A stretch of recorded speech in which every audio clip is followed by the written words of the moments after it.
Hi guys, Master Richard here at All Rise Martial Arts. In this video, we're going to cover our Blue Tiger Taekwondo belt self-defense skills. Continuing from our Green Tiger theme, these are going to cover our transitions to the ground with a rear break fall and a rear roll.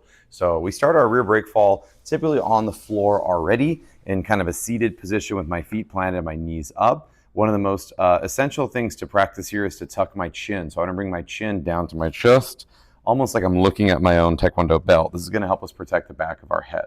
Sometimes to practice that kind of rounding motion, we'll have the kids do what we call egg rolls. So rolling back and forward with that kind of rounded back shape and making sure they're not touching the back of their head on the ground.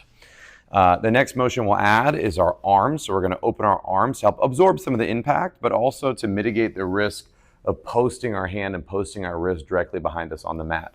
So we tell the kids to spread their arms out and slap the mat. I want my hands generally around my belt level and certainly not above my shoulder height where I can risk kind of hyperextending my shoulders here. And then I can roll back forward. You'll notice as I fall, I'm going to lift my feet and my knees. That's going to help me keep my core integrity and help me keep that kind of rounded shape instead of just stretching out, which is going to relax my whole spine and neck and give me a more risk of hitting my head on the mat. So again, starting in kind of rounded position, rolling back, slapping the mat, and then coming back up. We can even add a ki-up on that motion to help us relax our diaphragm and exhale out. Ki-up, and then coming back up. That's our basic level from kind of our rear end, and then we can move up to almost a low squat position. So starting in this position here, a little bit higher, but same concept. I'm still going to round my back a little bit, tuck my chin, roll back, and slap my hand. So we roll back. Yeah. The challenge here is maybe getting back up, which can be a little bit trickier. After the kids master a low squat, then we can do the same motion from a standing position. And we basically just go through the same procedure. I start on my feet, I squat, and then I roll back. And then again, getting back up can sometimes be the challenging part.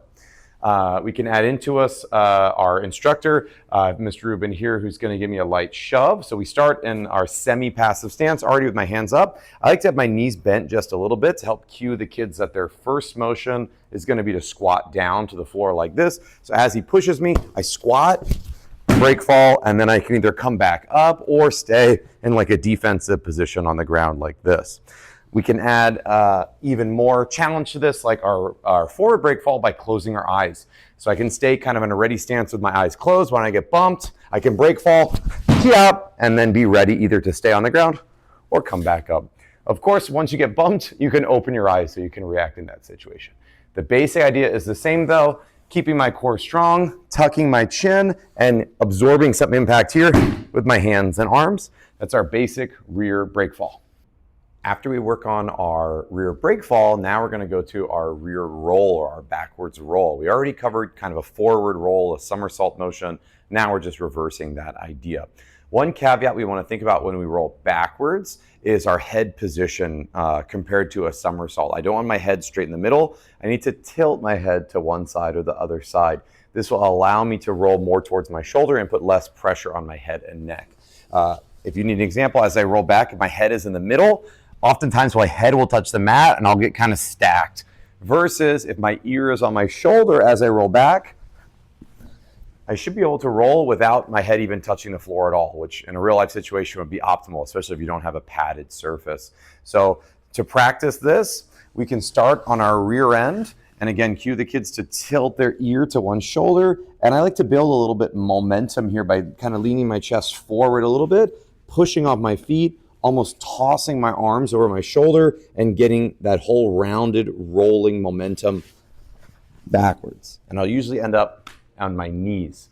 Oftentimes this is easiest to practice using our crash pad and even building a little bit of angle with it. So we use one of our tombstone or our shield targets to kind of lift one side of the crash pad so you can see it's a little bit of an angle. The kids can sit on the edge of the crash pad, again, tilt their ear to one side or the other side, it doesn't really matter. And then again, build a little momentum by leaning forward, rounding their body already, and pushing off to roll back. Eventually, they should try to do it on a flat surface. That would be, a more realistic situation, but doing it on a ramp is a good training exercise. So that is our rear roll and our rear brake fall. Hopefully you guys enjoyed this video, and we'll see you on the mat.